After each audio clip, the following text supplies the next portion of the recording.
Hi, today we're ranking MBTI types based on how hard it is for them to spot, with S tier being the hardest to spot and F tier being just the easiest to spot. So let's get right into it. ENTPs, if you want to spot these types, definitely look for any sort of debate, discussion, conversation, whatever, that involves conflict. And they're going to very much stand out because they're the ones getting very involved in this. The only issue is, are they playing devil's advocate, or do they actually care about what they're talking about? If they care about what they're talking about, they're more likely to be a feeler. But if they're actually just disagreeing for the sake of providing the counterpoint, then they might be an ENTP. But trying to distinguish between the two is harder than it should be for some reason, which is why I'm going to put them in a beta.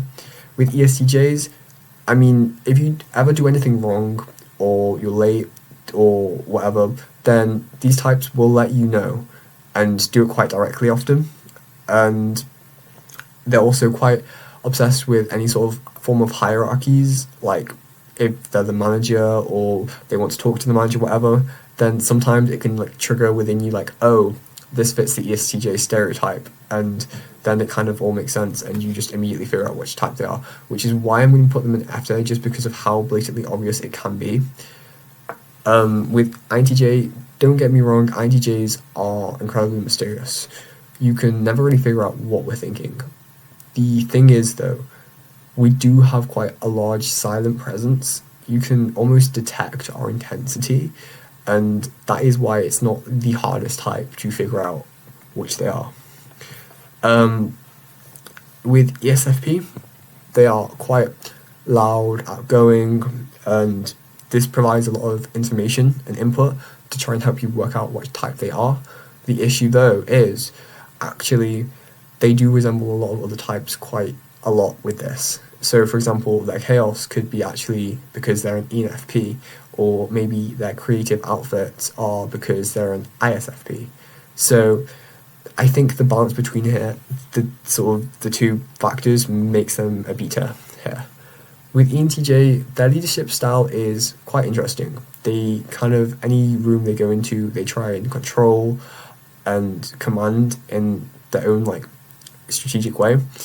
The issue is INTJs can actually imitate a very similar thing here if they're sort of forced into any kind of leadership situation, which isn't going to be as common as ENTJ, but it could be kind of ambiguous whether it's an INTJ thrown into an extroverted situation or an ENTJ just being themselves.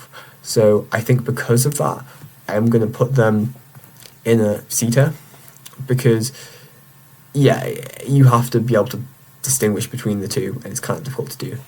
With ENFPs, this type makes it incredibly easy to distinguish between, because this type just thrives off of standing out and refusing to fit into any sort of other type normal thing as much as they can. They kind of forge that identity out of just their uniqueness, basically. They're incredibly creative, so they'll just constantly coming up with new ideas, and you can just sort of, they have this energy about them and this presence that you can just tell, oh, the vibe has like just gone up because this ENFP is just bringing so much energy into it, and that is why I'm going to put them in an F tier. Don't be discouraged if you're an ENFP and watching this and I put you in F tier. It's for good reasons. ISFP, this one's kind of tough because sometimes ISFPs will give you super clear signals with their feeling functions about like what they're interested in, the hobbies, and you're like, oh yeah, this really fits in ISFP. But other times they're not really going to express what their hobbies and passions are because it is an introverted function. So I think the balance, it could kind of go either way, which is why I'm putting them in the C tier. With INFP, similar situation with the feeling being introverted, but I'd say it's slightly easier to figure out because I'll quite often have really interesting conversations with them that suddenly get stopped because I accidentally trigger them for some reason. And as annoying as that is, it does reveal to me, oh, okay, that person was an INFP, because they do tend to react in quite similar ways to that. So that is why I'm going to put them in T tier. With INTP, yeah, INTPs are one of the types that tend to fit their stereotypes quite a lot.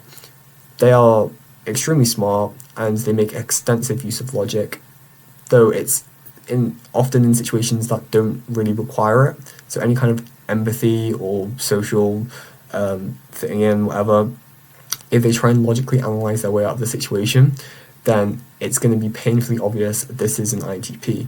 The reason I'm not going to put them in F tier though is because there are quite a few other types that do sometimes do this, like INTJs, who will sometimes try and logically work their way out of situations. Yeah, ESFJs, I've met quite a few really obvious ISFJs, but they aren't always that obvious because they tend to try and fit in, and they might not point out things that bother them in the sensory world because they kind of don't want to cause any disruption to the sort of harmony going on, which is why, like, it's not the hardest, but it can be kind of difficult at times, which is why I'm going to put them in C tier.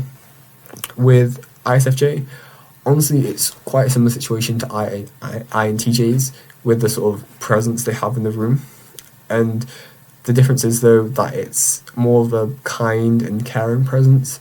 And when they're around, you get this sort of feeling that things probably won't just descend into chaos. They kind of ground the situation quite effectively. And you can just tell when an ISFJ is just there. So, E tier. ICP. Don't get me wrong, this type does have its stereotypes, but in practice, a lot of the things an ISTP does can also be done by other types. They're kind of the specialists of MBTI types. For example, sensory stuff, you could do it with an ISTJ. The sort of intellectual logic stuff, you could do with an INTP. It's only when you really get into the depths of how good the ISTP is actually doing this thing do you start to really appreciate the type for what it is.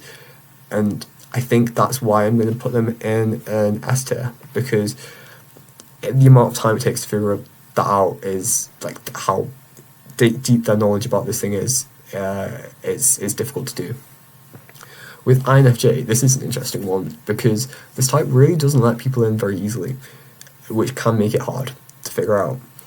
You might think like INTJs are the worst at this, but actually we'll put up a wall and like not let you in unless we trust you. But an INFJ will make the active decision to not put up a wall. They'll put up like a fake persona to try and interact with you with, and this could actually indicate that they're like a different type to an INFJ because you think, oh, I'm interacting with this person who's completely different to how the INFJ actually is. So unless you can actually really get sort of to know the INFJ, then that can be super difficult.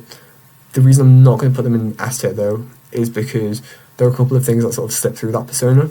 So, for example, their self-critiquing and also their paradoxical behavior can really indicate, oh, right, yeah, that's typical INFJ behavior, which is why I'm going to put them in an A tier. With ISTJs, they're kind of like ESTJs in their confrontation and doing things in the way it should be done, but yeah, they're a little less confrontational, and it can be quite obvious, just not quite as obvious as ESTJs because they're going to be a bit more subtle about it, which can make it a little bit harder to figure out that they are that type. With ESTPs, they're very much like ESFPs in the very loud, outgoing, which is going to give you a lot of input about how they behave, but because they are so similar to ESFPs, it can be kind of hard to determine on that alone. Really, to spot an ESTP, you kind of need to see that moment of actually, wow, this type, they are outgoing, but they're also quite smart at the same time. So if you can manage to spot they're smart, then that's going to be basically how you work it out that they are actually an ESTP, the logic they have, which is why I'm putting them in D tier. With ENFJ, similar situation to INFJs, except it's quite a bit easier to figure out which type they are just because of that inherent niceness. You can kind of tell, wow, this person is just so fundamentally nice and caring that this is all they want to do, and that is why it's going to be a C tier, just because of how much easier it is to work out based on that is their main motivation, whereas an INFJ could have all these different plans and goals and objectives, but an ENFJ really just cares about people for the sake of caring about people, and yeah, that really shows on them. Okay, thanks for watching, subscribe if you want to, and yeah, let me know if you have any recommendations, suggestions. Yeah, comment down below if you want me to, I don't know, try and figure out your type or whatever, and yeah, see ya.